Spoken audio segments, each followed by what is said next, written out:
पत्रकार प्रेम कुमार की ओर से न्यूज 24 भारत में आपका स्वागत है। भारत माता की, भारत माता की। पवन चंद्र वंशी जी से आग्रह करेंगे कि वो आए और इस कार्यक्रम को संबोधित करें। बहुत बहुत धन्यवाद अध्यक्ष जी, इस चुनावी सभा में अध्यक्षता कर रहे हैं ठाकुर जी। भाई निवेदन करता हूँ कि उपेंद्र जी जो प्रत्याशी है यहाँ से जिता के भेजते हैं, काम कीजिए वहाँ पर। जिंदाबाद ऑपरेशन सिंदूर, जिंदाबाद जिंदाबाद, ऑपरेशन सिंदूर जिंदाबाद जिंदाबाद जिंदाबाद, ऑपरेशन सिंदूर जिंदाबाद जिंदाबाद जिंदाबाद, ऑपरेशन सिंदूर जिंदाबाद जिंदाबाद जिंदाबाद, ऑपरेशन सिंदूर जिंदाबाद, राजनाथ सिंह जिंदाबाद जिंदाबाद जिंदाबाद, राजनाथ सिंह जिंदाबाद जिंदाबाद जिंदाबाद, ऑपरेशन सिंदूर जिंदाबाद जिंदाबाद जिंदाबाद, ऑपरेशन सिंदूर जिंदाबाद जिंदाबाद जिंदाबाद, एनडीए गठबंधन जिंदाबाद जिंदाबाद जिंदाबाद। देखो देखो कौन आया, राजनाथ सिंह जिंदाबाद जिंदाबाद जिंदाबाद, राजनाथ सिंह जिंदाबाद जिंदाबाद जिंदाबाद, राजनाथ सिंह जिंदाबाद जिंदाबाद जिंदाबाद, राजनाथ सिंह जिंदाबाद जिंदाबाद जिंदाबाद, एनडीए गठबंधन जिंदाबाद जिंदाबाद जिंदाबाद, एनडीए गठबंधन जिंदाबाद जिंदाबाद जिंदाबाद, एनडीए गठबंधन जिंदाबाद जिंदाबाद जिंदाबाद, एनडीए गठबंधन जिंदाबाद जिंदाबाद जिंदाबाद जिंदाबाद जिंदाबाद, राजनाथ सिंह जिंदाबाद जिंदाबाद जिंदाबाद, एनडीए गठबंधन जिंदाबाद जिंदाबाद जिंदाबाद, एनडीए गठबंधन जिंदाबाद जिंदाबाद जिंदाबाद, राजनाथ सिंह जिंदाबाद। आप सब लोग जिनके इंतजार में लगातार 4 घंटे से बैठे हैं, ऐसे अपने देश के यशस्वी रक्षा मंत्री और भारतीय जनता पार्टी के वरिष्ठ नेता हम सबों के बीच आ चुके हैं। अब कुछ ही क्षणों में अब हमारे जिंदाबाद, राजनाथ सिंह जिंदाबाद जिंदाबाद जिंदाबाद, राजनाथ सिंह जिंदाबाद जिंदाबाद जिंदाबाद, राजनाथ सिंह जिंदाबाद जिंदाबाद, रक्षा मंत्री जिंदाबाद जिंदाबाद जिंदाबाद, राजनाथ सिंह जिंदाबाद जिंदाबाद जिंदाबाद, सशस्त्र जिंदाबाद जिंदाबाद जिंदाबाद, सशस्त्र जिंदाबाद। क्या सबसे कम में यह पाप है, पुण्य है विच्छिन्न कर देना उसे, बढ़ रहा तेरी तरफ जो हाथ है। आज के चुनावी सभा के अध्यक्षता कर रहे मंडल के अध्यक्ष भाई राणा रंजीत सिंह जी, मंच के जो ठाकुर जी, आज के कार्यक्रम के मुख्य अतिथि, आज के आकर्षण का केंद्र, देश के यशस्वी रक्षा मंत्री और सिंदूर ऑपरेशन के हीरो आदरणीय श्री राजनाथ सिंह जी, आज इस मंच पर बैठे हुए भाई जिला के अध्यक्ष प्रेम प्रकाश चिंटू जी, जिला के प्रभारी सिद्धनाथ मिश्र जी, विधानसभा के प्रभारी मनीष सिंह जी, विधानसभा के संयोजक विनय कुशवाहा जी, अत्यंत पिछड़ा वर्ग के सदस्य भाई अमित आंगी जी, सुधीर कुमार वर्मा उत्तराखंडी जी, श्रीमती करुणा देवी जी, श्री ज्योति जी, श्री राजेंद्र पासवान जी, आनंदी शर्मा जी, चंदेश्वर मांझी जी, चंद्रभूषण जी पूर्व मुखिया, पंकज दांगी जी, अनु दांगी जी, शंभू जी, संतोष जी, अनिल शर्मा जी, कृष्णा मांझी जी, कौशल शर्मा जी, अनु शर्मा जी, रणधीर शर्मा जी, राम जी मांझी जी, संजय सिंह जी, मंडल अध्यक्ष राजदेव राजू जी, मंटू शर्मा जी, जतन यादव जी, दुर्गा पासवान जी, संजय चंद्रवंशी जी, चौधरी मांझी जी, पवन कुमार दांगी जी, मिथिलेश यादव जी, मिथिलेश चंद्रवंशी जी, संजय पासवान जी, मिथिलेश सिंह जी, दिलीप सिंह जी पूर्व मुखिया, अनूप कुशवाहा जी, श्रीमती सुनीता देवी जी जो यहाँ के मुखिया है, सुमित कुमार जी, नीरपाल जी, दिलीप चौरसिया जी जो है प्रसाद सोनकार जी, जटा शंकर सिंह जी सहित इस परिसर में उपस्थित सभी क्रांतिकारी साथी भाइयों बहनों माताओं एवं लोकतंत्र के ज्यादा वक्त नहीं लेना चाहता हूँ, क्योंकि आप लोग माननीय रक्षा मंत्री जी के बात को सुनने के लिए आए हैं। लेकिन एक बात मैं आपको ये बताना चाहता हूँ कि जब आप 11 तारीख को वोट देने के लिए जाएंगे तो 2005 के पहले का भी बिहार की तस्वीर को याद करेंगे। 2005 के पहले बिहार कैसा था और आज का विकसित बिहार का तस्वीर क्या है, इसकी आपको जरूर तुलना कर लीजिएगा। 2005 के पहले सड़क में गड्ढा था कि गड्ढा में सड़क, ये अंतर कर पाना मुश्किल था। बिजली का पोल था लेकिन उस पर तार नहीं था। उस समय लॉ एंड ऑर्डर का क्या स्थिति थी, ताकि रास्ते से कहीं अपहरण हो जाता है। वहां से लेकर एनडीए सरकार, देश के यशस्वी प्रधानमंत्री नरेंद्र मोदी जी और राज्य के मुख्यमंत्री नीतीश जी के नेतृत्व में जब बिहार में जो बदलाव जब शुरू हुआ तो आज बिहार की तुलना देश के अन्य विकसित राज्यों से हो रही है। साथी कल तक जो बीमारू बिहार कहा जाता था, आज विकसित बिहार के श्रेणी में आ रहा है। देश में जितना विकास हो रहा है राज्यों का, उसमें बिहार सबसे अव्वल हो रहा है। साथी इसलिए आप जब भी 11 तारीख को वोट देने के लिए जाएंगे तो विशेषकर माताओं बहनों से मैं कहना चाहता हूँ कि आप उस समय जो 5 साल का बच्चा था या उस समय जो पैदा ले लिया था वह भी आज वोट देने लायक हो गया है। उसको पता नहीं है कि 2005 के पहले क्या था।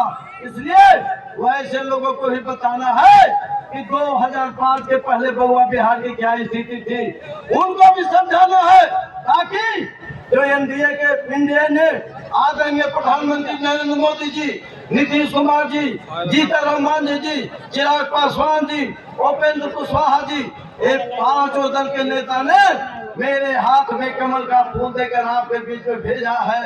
इसलिए हमारा जो संकल्प है 2025 225, अब गोरवा विधानसभा क्षेत्र की भी संख्या 225 है। इसलिए कमल छाप पर इतना बटन दबाना है कि बिहार में जितना भी हार जीत का अंतर हो 225 गोरवा विधानसभा से सर्वाधिक साबित हो, यही संकल्प हमको आज यहाँ लेना है साथियों। इसलिए साथी हम ज्यादा वक्त नहीं लेते हुए अपनी बात को यही समाप्त करता हूँ इन शब्दों में कि हम देंगे तुझे विजय हमें तुम बल दो, हम देंगे तुझे विजय हमें तुम बल दो, तो संकल्प बटन दो। यदि हाथ हमारा होगा एक दूसरे के घर में, फिर कौन माई का लाल जो जीते हमें समर में। जय भारत, भारत माता की, भारत माता की, जय श्री राम, जय श्री राम, भारत माता की। अब हम लोग जिनके इंतजार में ये दोपहर में 12 बजे से लगभग 4 घंटा से इंतजार कर रहे थे, जिनके नेतृत्व में वैसे नायक, देश के लोकप्रिय रक्षा मंत्री, हम सबों के अभिभावक, राजपूतों के आन बान शान अभिभावक के रूप में हम गया जी के मोच के धरती पर, इस पावन धरा दीघा की धरती पर मैं हार्दिक अभिनंदन, स्वागत, चंदन वंदन करता हूँ।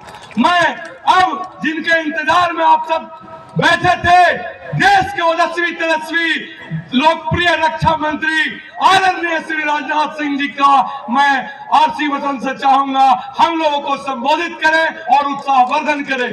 आदरणीय राजनाथ बाबू जिंदाबाद, राजनाथ बाबू जिंदाबाद। एक कैमरामैन बोलिए भारत माता की, भारत माता की।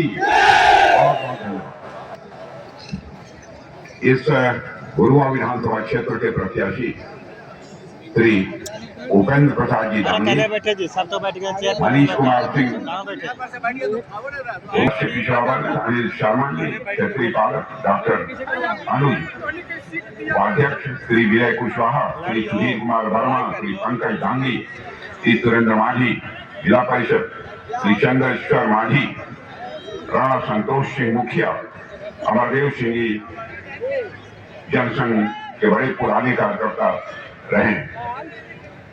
और यहाँ मौजूद मेरे सभी सम्मानित बहनों एवं भाइयों, शायद इस स्थान पर किसी सार्वजनिक सभा को संबोधित करने के लिए पहली बार मैं आप लोगों के सामने खड़ा हुआ हूं।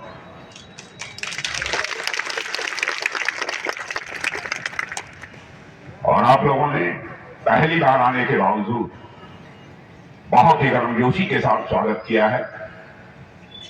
फूलों की हार पहनाकर अन्य तरह तरह से आपने स्वागत किया है। लेकिन भारत की परंपरा है और शिष्टाचार का तकाजा भी है, स्वागत, अभिनंदन और सलाम दुआ कभी एक तरफा नहीं होना चाहिए। इसलिए मैं भी अपनी तरफ से शीश झुकाकर आप सभी बहनों भाइयों का हार्दिक अभिनंदन करता हूं। आप सभी का स्वागत है। आज मेरे साथ यहाँ पर बिहार के पूर्व मुख्यमंत्री जीतन राम जी मांझी भी आने वाले थे, लेकिन कुछ ऐसी परिस्थितियां बनी कि चाहते हुए भी उनका यहां पर आना संभव नहीं हो पाया। तो उन्होंने कहा कि आप जाइए और आप ही संबोधित करें, अच्छा होगा, क्योंकि ऐसी परिस्थितियां हैं कि मैं जा नहीं पा रहा हूं। मैं आया हूं और आपके प्रत्याशी उपेंद्र प्रसाद को पहली बार बोलते हुए मैंने सुना, और मैं विश्वास के साथ कह सकता हूं कि आपके उपेंद्र प्रसाद दांगी चुनकर यहां से पहुंचेंगे तो आपकी क्षेत्र की समस्याओं को प्रभावी तरीके से बिहार विधानसभा में आवाज देने का काम करें।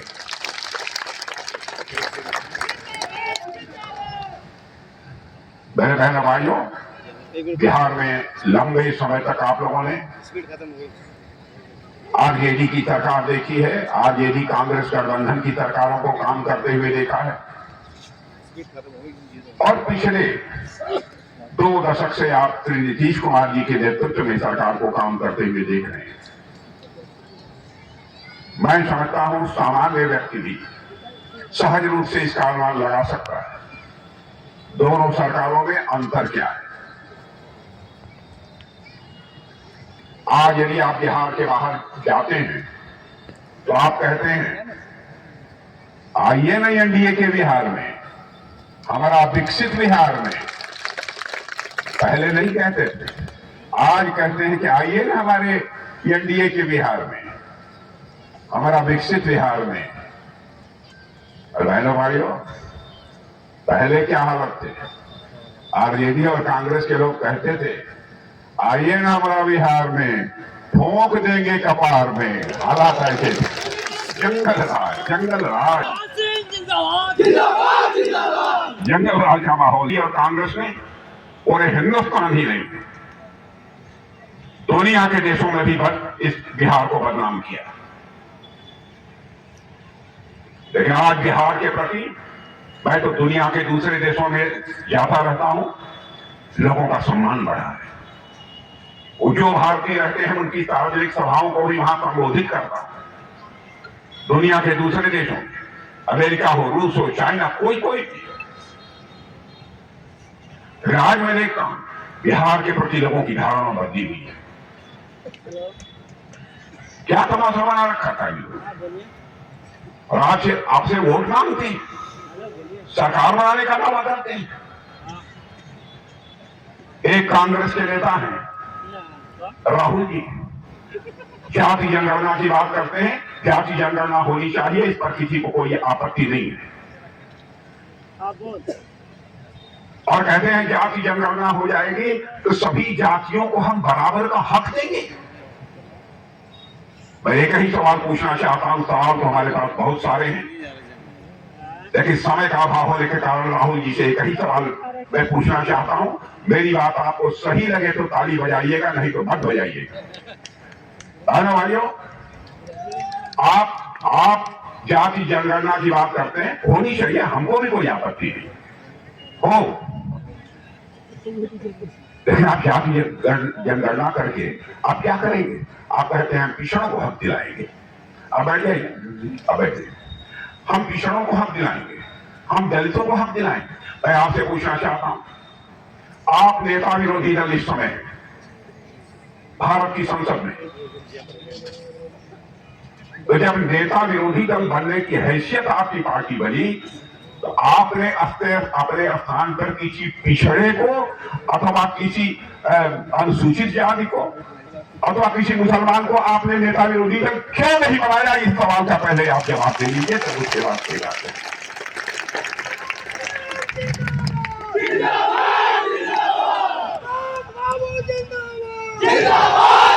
भाइयों, समाज की आंखों में धूल झोंक कर लंबे समय तक राजनीति नहीं की जाती।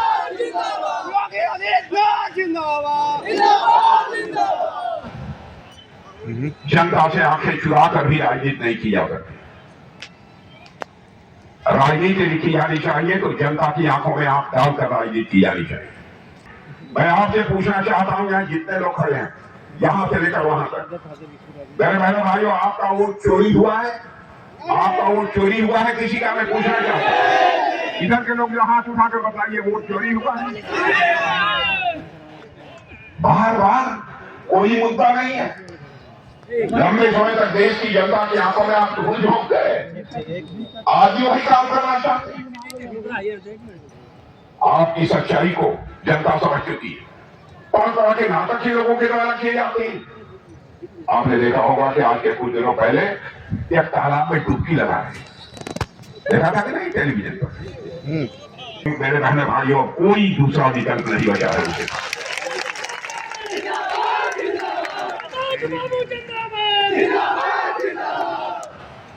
यदि राजनीति की जानी चाहिए, सच्ची राजनीति मेरे बहने भाइयों सच बोलकर ही की जा सकती है।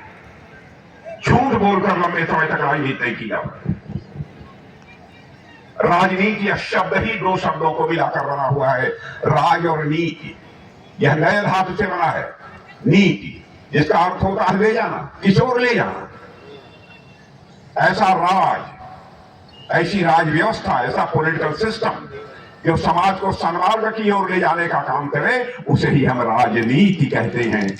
विडंबना यह है, यह राजनीति शब्द आज अपना अर्थ भी खो चुका है, भाव भी खो चुका है। मर्यादा पुरुषोत्तम भगवान राम ने भी राजनीति की थी। समाज की अंतिम सीढ़ी पर बैठे हुए एक व्यक्ति के द्वारा मां सीता के ऊपर बेबुनियाद और निराधार आरोप चस्पा कर दिया। अपनी मां सीता को भी मर्यादा पुरुषोत्तम भगवान राम, जो मां सीता मर्यादा पुरुषोत्तम भगवान राम की प्राणों से प्यारी थी, उस मां सीता को भी अग्नि परीक्षा से गुजरने के लिए भगवान ने मजबूर कर दिया।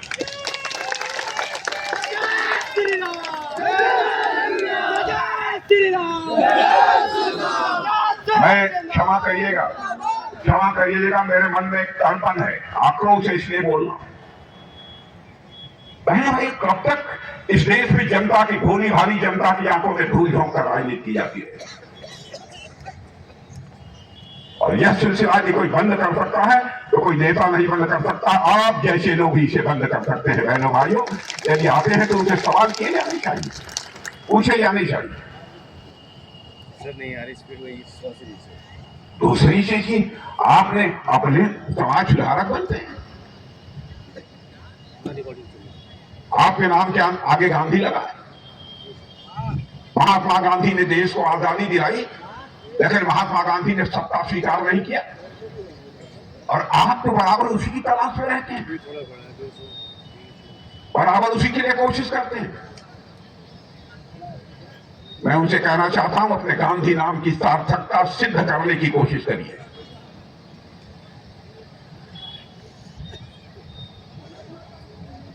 वोट चोरी हो गई, वोट चोरी हो गई। अरे कहां बताओ तो कहते हैं कि मैं एटम बम फोड़ने वाला हूं, कभी कहते हैं मैं हाइड्रोजन बम फोड़ूंगा। मैंने भाई पटाखा भी नहीं फोड़ पाया आज तक, एक पटाखा भी नहीं फोड़ पाया, हाइड्रोजन बम क्या फोड़ा? बहनों भाइयों, सबकी विश्वसनीयता, सबकी साख भारत की राजनीति में कैसी है, उसे आप लोग जानते हैं। नेता राजनीतिक दलों की करनी और करनी में अंतर नहीं होना चाहिए। आप कह सकते हैं कि राजनाथ सिंह, आप यहां खड़े होकर बोल रहे हैं, क्या आप अपनी पार्टी के बारे में दावा कर सकते हैं? हमारे यहां व्यक्ति गलत हो सकता है, पार्टी गलत नहीं हो सकती।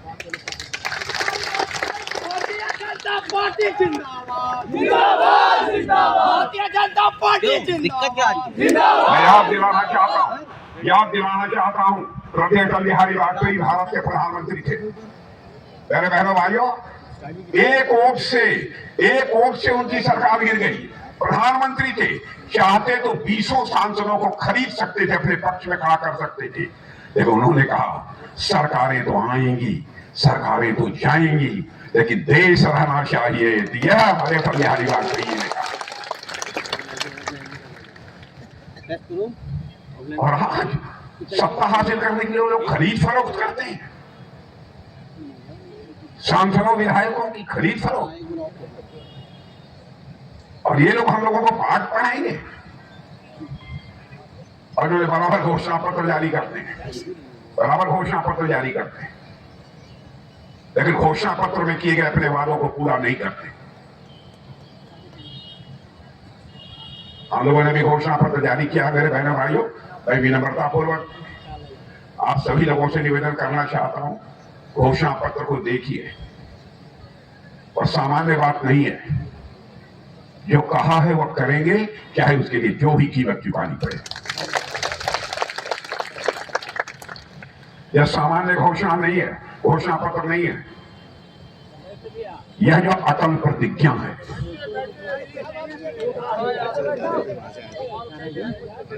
अब तक हमारी सरकार यहां रही है नीतीश जी के नेतृत्व में, आपने उसके काम को देखा है। आरजेडी और कांग्रेस की सरकार की कामों को भी आपने देखा है। ठीक है, कोई कह सकता है यह काम भी हो गया होता तो ज्यादा अच्छा है, वह काम भी हो गया होता तो ज्यादा अच्छा है, यह हो सकता है, लेकिन बहनों भाइयों, ये बात मैं दावे के साथ कह सकता हूं, कोई मां का लाल उंगली उठाकर नहीं कह सकता है कि नीतीश कुमार के दामन के ऊपर कोई भ्रष्टाचार की दाग लगी हुई।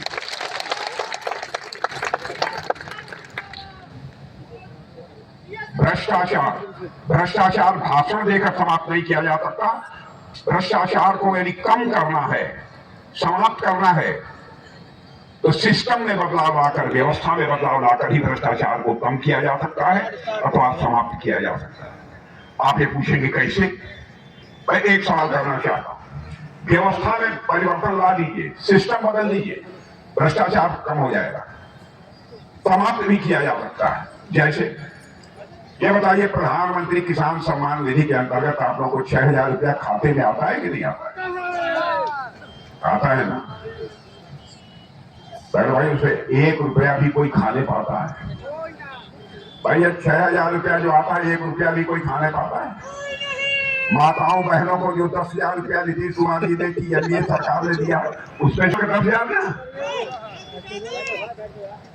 बहनों भाई, यदि हमारी बात सही हो तो एक बार हाथ उठाइए और ताली बजाइए कि सही हो, तो न हो तो कम बजाइए। इसीलिए मैं कह रहा हूं, यदि हम लोगों किसी आदमी के द्वारा लेता, उसका आधा तो होती है, ऐसे बीच में ही चला जाता।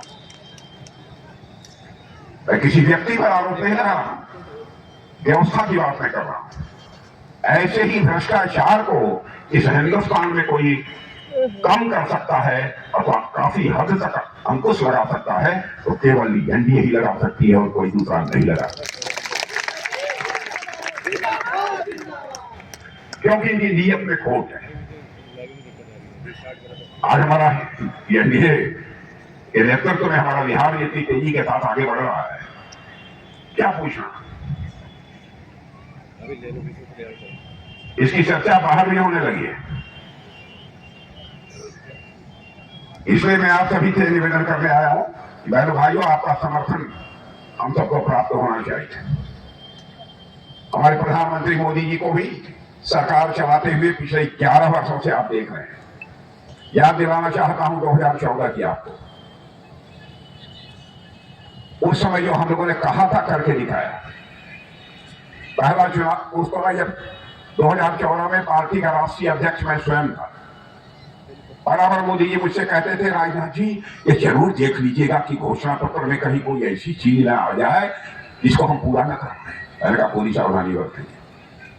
2019, 2024 में भी घोषणा पत्र बनने लगा, बार बार राजनाथ जी आप इसको जरूर दिखवा दीजिएगा। हमारा प्रधानमंत्री इस हद तक सोचता है, जो बातें कह दी जाए, लिख दी जाए, वो अटल होनी चाहिए, वो होकर रहनी चाहिए। इस कारण वो चिंता करता है।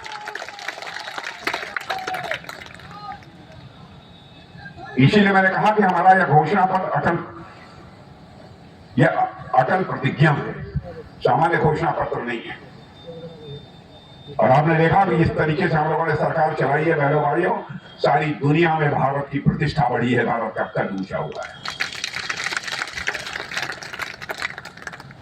पहले दुनिया के मंचों पर भारत कुछ बोलता था तो भारत की बातों को जितनी गंभीरतापूर्वक लिया जाना चाहिए नहीं लिया जाता था, लेकिन आज अंतर्राष्ट्रीय मंचों पर भारत कुछ बोलता है, चाहे कितना भी ताकतवर देश क्यों न हो, कान खोलकर सुनता है भारत बोल क्या रहा है।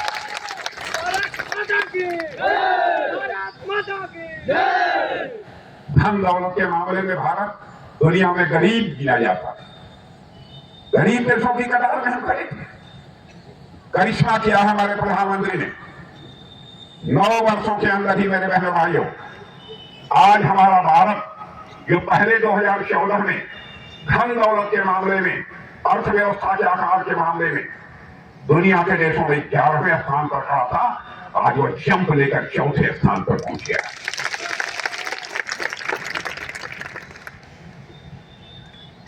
मैं नहीं, दुनिया की मानी जानी फाइनेंशियल फर्म्स, आर्थिक संस्थाएं यह दावा कर रही हैं, भारत जितनी तेजी के साथ आगे बढ़ रहा है, भारत यदि ऐसे ही आगे बढ़ता रहा, 1.5 साल के अंदर धन दौलत के मामले में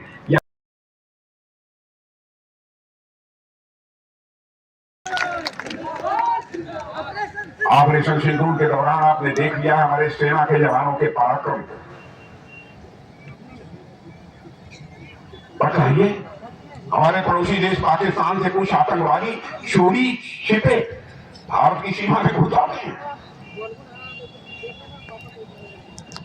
और हमारे निर्दोष ऐसे युवा जो अपनी पत्नी के साथ, अपने परिवार के साथ घूमने गए थे, धर्म पूछ पूछ पर मारा है मेरे बहनों भाइयों।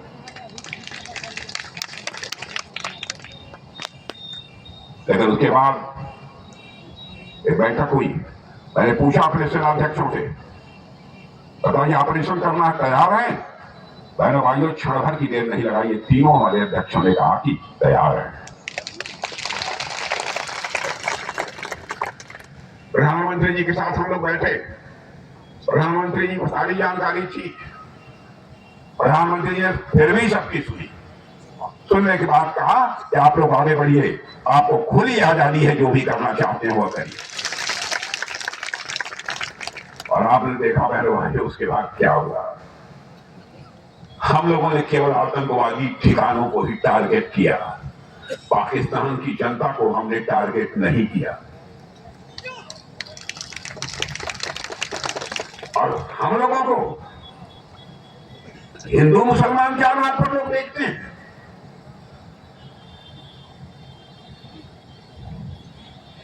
और बहनों भाइयों, 9 के 9 आतंकवादियों के ठिकाने थे, तबाह कर दिया हम लोग ने, तबाह कर दिया, बर्बाद कर दिया। कितने लोगों की मौत हुई उसके बारे में नहीं कहना चाहूंगा, लेकिन 3 फिगर से बहुत ऊपर है,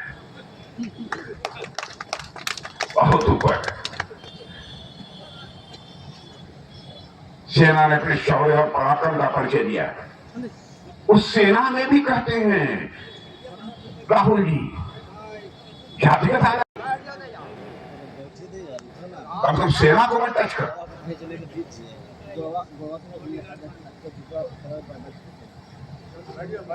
और आगे कुछ किया ना, आगे कुछ किया ना, देखिएगा।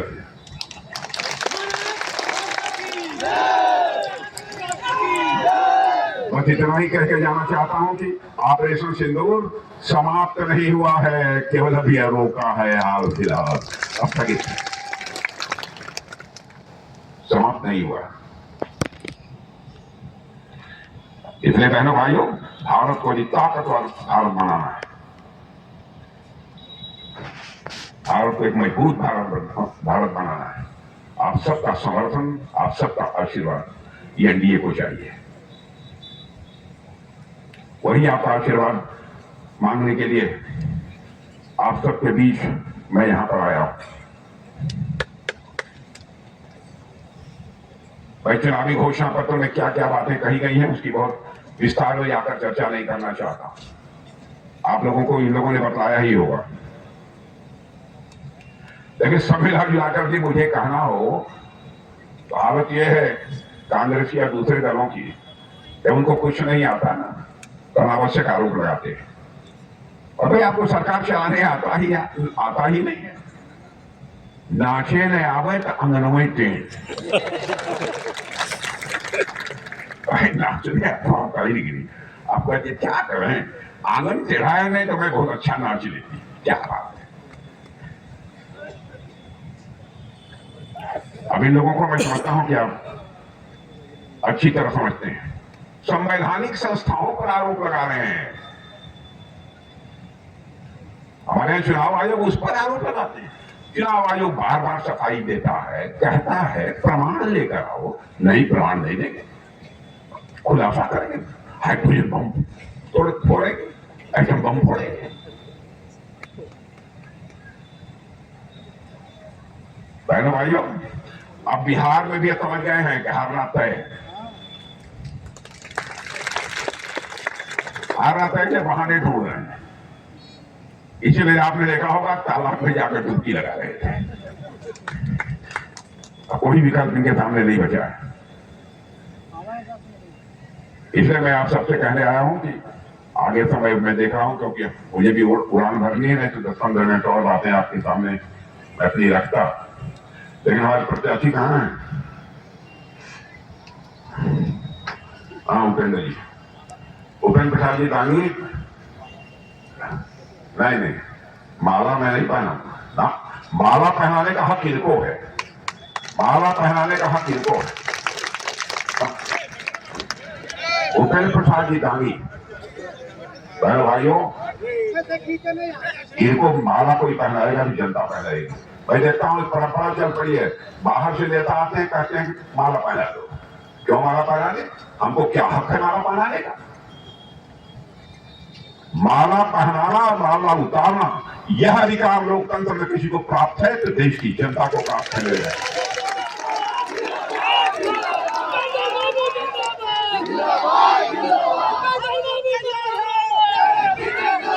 इसलिए बहन भाइयों, इस माले को मैं विजय का माला में कहता हूँ, विजय का माला। लेकिन मैं इस माले को हवाले करता हूं, भले ही यह माला 5 दिन में सूख जाए तो पानी छिड़कते रहिएगा, लेकिन ये जनता की माला है। हमारे उपेंद्र दांगी जी भारी बहुमत से जिस दिन जीत जाएंगे, जनता के बीच ले जाकर उन जनता से माला पहनवा दीजिएगा उनको। यही मैं निवेदन करना चाहता हूँ। बात सही है।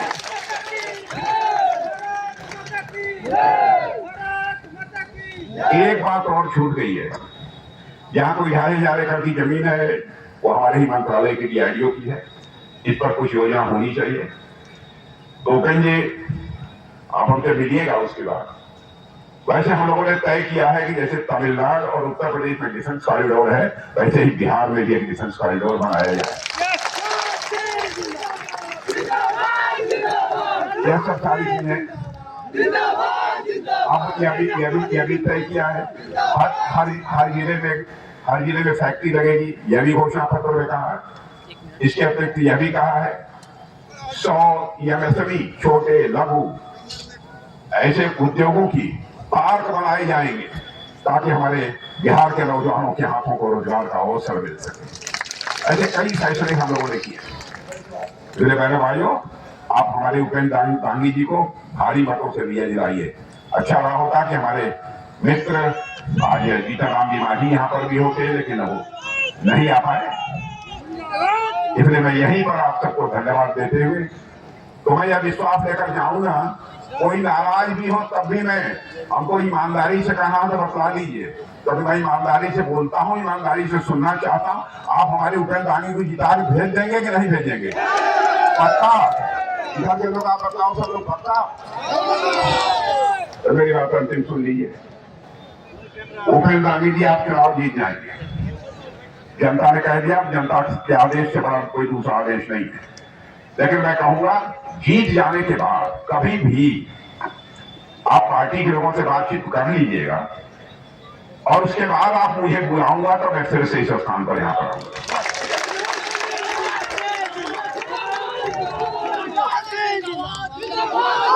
और बहनों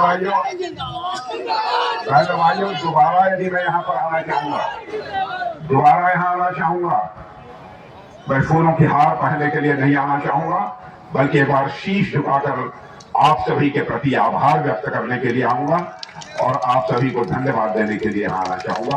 आप सबको बहुत बहुत धन्यवाद। अभी आप सबों ने हमारे देश के आन मान और शान भारत के रक्षा मंत्री माननीय राजनाथ सिंह का संबोधन को सुने हैं। हम लोग दिलीप सिंह पूर्व मुखिया जो परैया प्रखंड राजद के नेता हैं, मंगरामा पंचायत के मुखिया, वे भारतीय जनता पार्टी में अपना सदस्य बन रहे हैं, योगदान दे रहे हैं, ज्वाइन कर रहे हैं। आप सभी तालियों के गड़गड़ाहट से इन्हें स्वागत करें। दिलीप सिंह पूर्व मुखिया भारतीय जनता पार्टी में सम्मिलित हो रहे हैं। चलिए इसी बारे खंड आप सबों ने अपना बहुमूल्य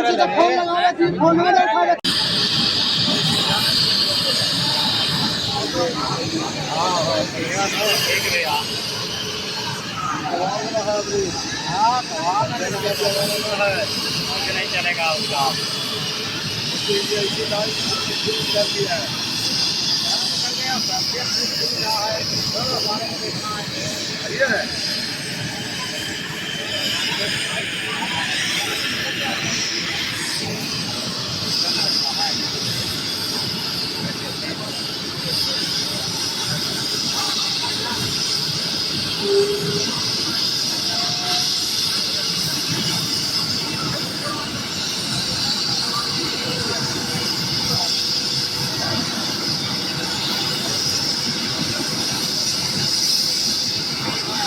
आगे बैठ जा।